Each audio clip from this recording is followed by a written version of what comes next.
Hey everyone, this is Chef Varouj, Chef founder of CulinaryCreator.com. This video is all about pie.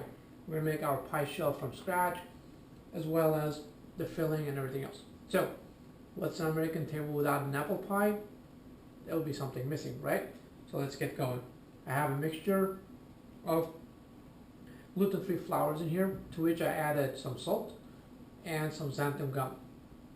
I have some super chilled butter that I'm going to add to it, as well as a little bit of coconut oil.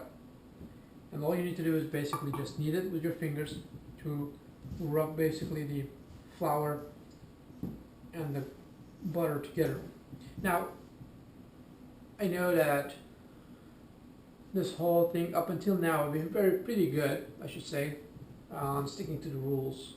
I'm breaking them in here because I wasn't really happy with the outcome of all the non-butter substitutes with the dough crust, all the ones that I've experimented with. So I chose to go with the butter, also because the butter substitutes that I've tried, most of them have soy oil or canola oil or combination of both.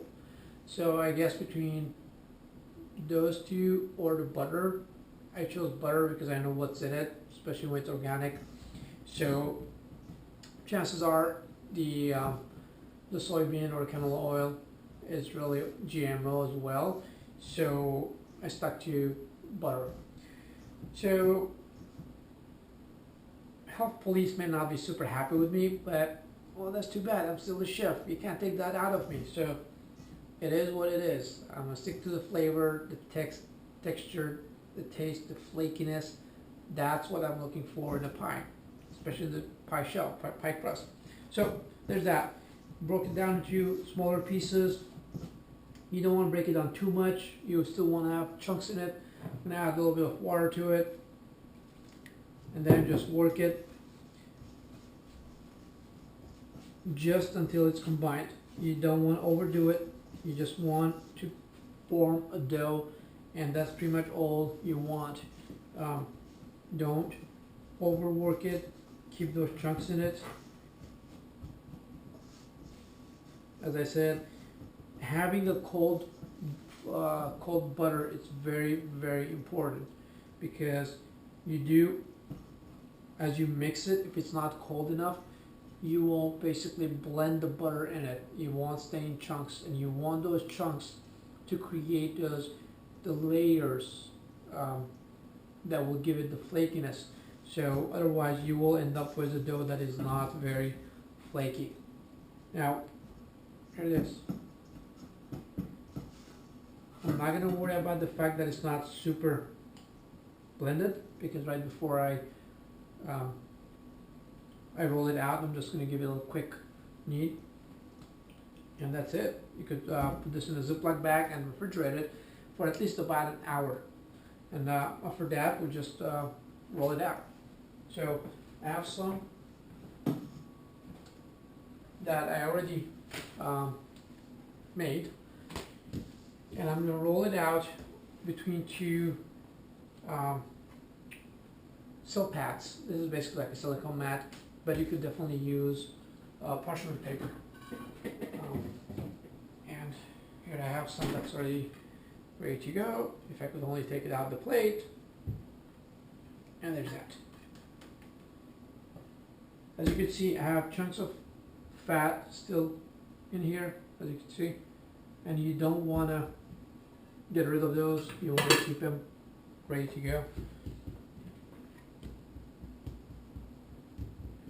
And there's that.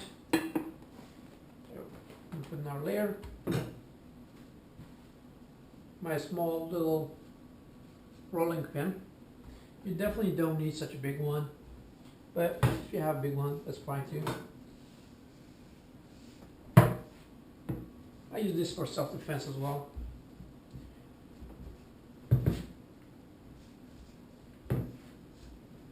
So then I'm just going to release it, flip it over. Now, if your place is hot, it will start to stick. So you got to be on the quicker side, or do it when your oven is not on, so it won't get too warm too quickly. Otherwise it might start to stick to the mat, and it'll be a little harder to remove. But if that happens, you could always put it in the fridge for a few minutes, just until it chills a little bit, and then you could just redo it and release it.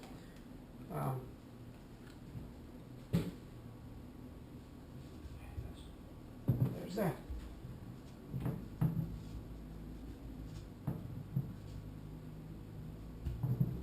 There you go. You want to roll it down to about a 1/4 inch thick. I'm going to do this side a little bit more. There's that. Again, I'm going to release it one more time, just so that happens. If it breaks, don't worry about it. We could patch it. It's very easy to patch. And here's my dish. And there's that. Just put it in.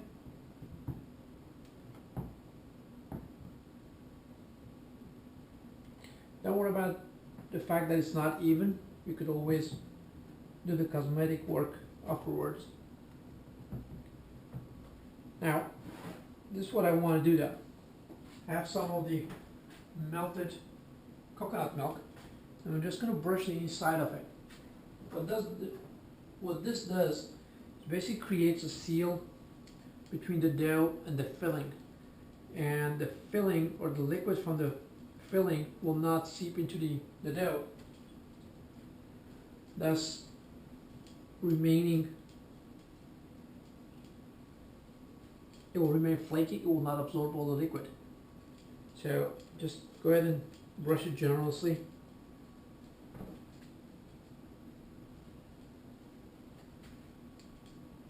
Roll it out. As this chills, we'll be fine with that. I'll put it on the side. Now let's work on the filling. Wash my hands here.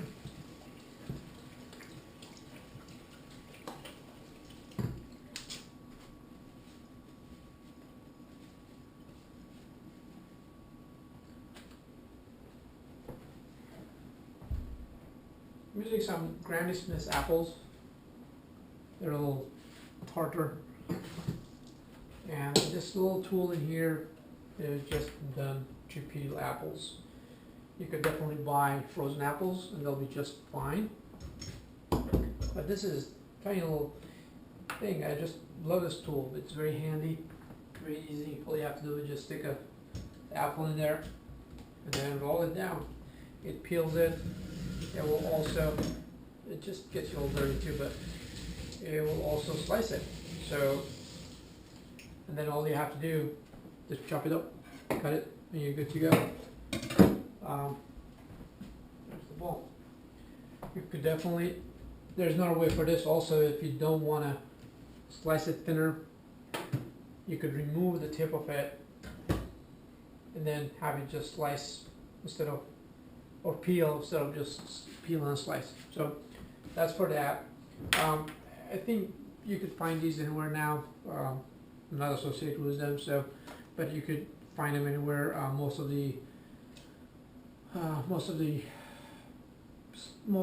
stores. So, and they're probably $20-30. So anyway, so that's done.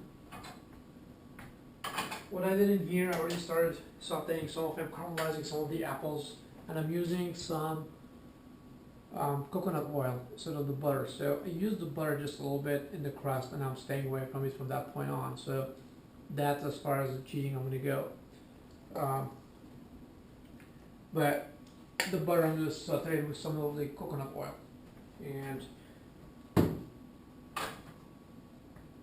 there's some here already. I'm gonna make sure that my saute pan is really hot. Also, depending on the size of your pan, your saute, don't overload it. You want to make sure you're caramelizing the apples. You're not just sauteing them. If you add too much of them at once, what you'll end up doing is steaming them rather than browning them. So you will not get that caramelization. You'll end up with almost like an applesauce once you cook it for that long. But when it's really hot, I'll throw in the apples, a couple of minutes, very quickly, and then I'll add my cinnamon and sugar, which in this case I'm using also xylitol instead of sugar. And then sort of the cream, I'm using coconut milk. So that, and also we'll add some brandy, actually bourbon, and a blend of bourbon and Grand Marnier. I think that to give it a really nice flavor. Now I know you're probably saying, well, what about, liquor and detox program? Well, yes and no. What's going to happen is, you'll see, we'll flambe it. Once we flambe it, all the alcohol is going to burn. So once that's done, all you're going to end up with is just the flavors and nothing else. So that'll be a good thing to do. So it starts boiling in here. I'm going to throw in the apples. You got to hear the sizzle.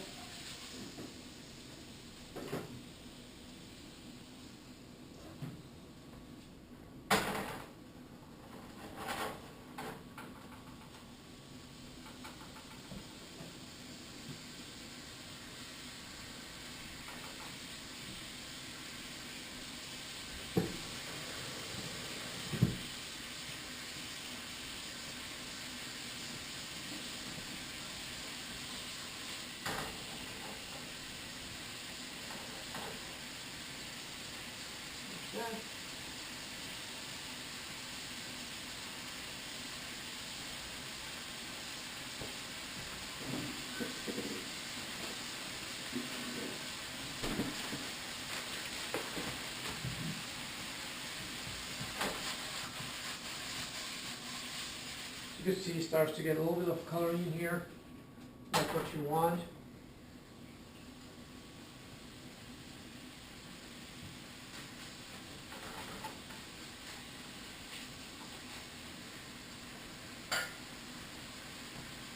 You want to spread it to one layer, so again it will caramelize better versus steaming.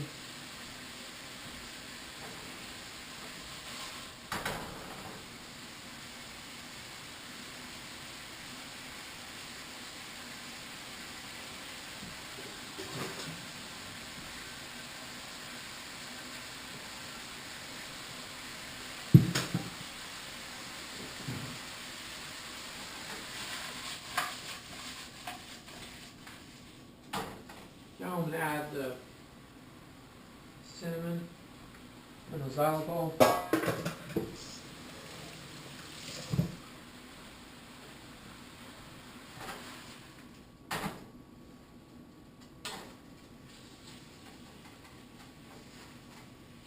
What's going to happen here is basically once the sugar starts to melt and starts to reduce, it will start to coat the apples, thus caramelizing it even more and giving it that caramely flavor and more color to it. And at that point we'll add the liquor and the coconut milk.